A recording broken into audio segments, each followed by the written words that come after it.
तो चलिए खबरों में आगे बढ़ेंगे और बात करेंगे नेपाल में भूकंप से भयंकर तबाही की तस्वीरें सामने आई हैं। भूकंप से अब तक तकरीबन 70 लोगों की जान चली गई और कई इलाके ऐसे हैं जहां पर अभी भी रेस्क्यू ऑपरेशन लगातार जारी है। तो देखिए 70 लोगों की मौत इसमें हुई है। कई इलाकों में रेस्क्यू ऑपरेशन अभी भी किया जा रहा है। भूकंप से अब तक 70 लोगों की जान जा चुकी है। तो नेपाल में भूकंप से भयंकर तबाही आई है और तबाही की तस्वीरें भी आपको दिखा रहे हैं।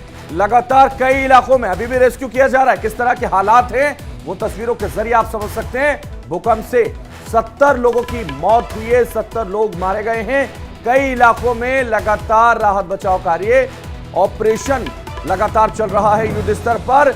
नेपाल में भूकंप से भयंकर तबाही की तस्वीरें सामने आई हैं। तो देखिए लगातार जिस तरह से भूकंप आया है और उसके बाद की जो तस्वीरें हैं वो आपको दिखा रहे हैं। कई इलाकों में रेस्क्यू ऑपरेशन अभी भी जारी है, क्योंकि जिस तरह से भूकंप के बाद हालात सामने आए हैं वो इन तस्वीरों के जरिए इंडिया डेली लाइव पर हम आपको बता रहे हैं। क्योंकि मुश्किल से भूकंप से लोग बच पाए, 70 लोग अपनी जान गंवा बैठे इस भूकंप के जरिए। तो तस्वीर इस वक्त आपके टेलीविजन स्क्रीन पर है। आपको बताते चले कि नेपाल में भूकंप से भयंकर तबाही आई है और तबाही की तस्वीर हम इस वक्त आपको दिखा रहे हैं। भूकंप से अब तक 70 लोगों की जान चली गई।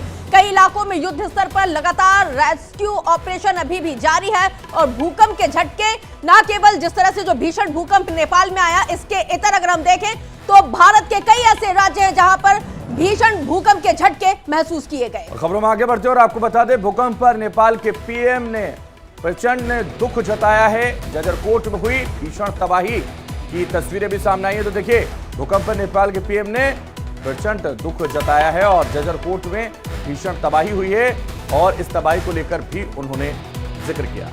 तो देखिए भूकंप पर नेपाल के प्रधानमंत्री प्रचंड के जरिए दुख व्यक्त किया गया। इसके साथ ही जजरकोट में जिस तरह से जो भीषण तबाही हुई है उसको लेकर भी उन्होंने अपना बयान जारी किया है। इसके साथ ही 3 सुरक्षा एजेंसियों को उन्होंने तैनात करने का हवाला दिया है। नेपाल के प्रधानमंत्री हैं प्रचंड, जिन्होंने कहा है कि राहत और बचाव कार्य में लगातार तेजी लाई जा रही है। तेजी के साथ राहत और बचाव कार्य किया जा रहा है। जो लोग मलबे में दबे हुए हैं उनको निकालने का काम लगातार जारी है और जिन 70 लोगों की मौत इस भूकंप की वजह से हुई है उस पे उन्होंने दुख व्यक्त किया है और उन्होंने कहा है कि जिस तरह से ये जो आपदा आई है उससे निपटने के माकूल इंतजामात लगातार किए जा रहे हैं। तो भूकंप की वजह से लगातार हाहाकार देखने को मिल रहा है। और अगर हम देखें पिछले 30 से 40 दिनों के अगर घटनाक्रम पर अगर हम नजर डालते हैं तो नेपाल, अफगानिस्तान के साथ ही अगर हम भारत की बात करें तो लगातार भूकंप के झटके महसूस किए गए हैं। और इसी बीच एक और बड़ी खबर मिल रही है, चलिए वो भी हम आपको बता दें।